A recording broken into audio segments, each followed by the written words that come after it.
С золотыми руками и большой душой житель Казани Николай Трофимов в свои 75 собственными силами восстановил подвесной мост в Высокогорском районе и сегодня попал в Инстаграм президента. Теперь о нем знает вся республика. Знакомьтесь и вы.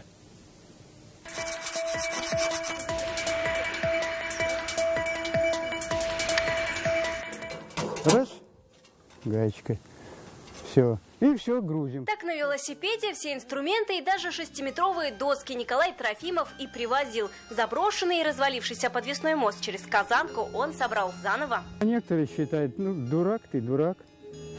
Кому это надо? Тебе это надо, что ли? Одни говорят хорошо, другие говорят плохо. А когда вот будут ходить, будут вспоминать. 80 тысяч отдал своих, 57 тысяч помогли собрать. Дома на самодельных станках все отшлифовывал и строгал. Раньше работал слесарем, потом обучал детей авиамоделированию. Чего только я тут не утопил.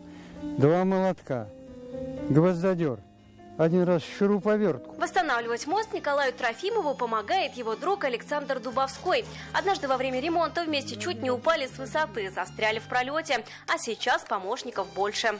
И еду приносит, и всякие закуски, и все оставляет и уходит. И удивляется, что, а может быть, вам чем-нибудь помочь? Спрашивает иногда.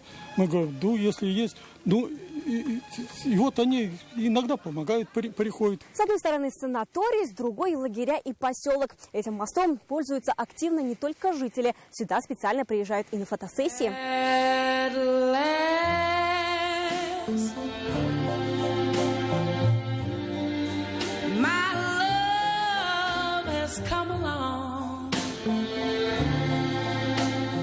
Подвесной мост через Казанку теперь местная достопримечательность. Нашли в интернете информацию про этот мост, решили посетить. Мост хотели снести, но благодаря дяде Коле, его теперь все так по-родному называют, он получил вторую жизнь. А сегодня о нем узнала вся республика. Николая Трофимова за доброе дело поблагодарил президент Рустам Минниханов. Об этом он написал в своем инстаграме.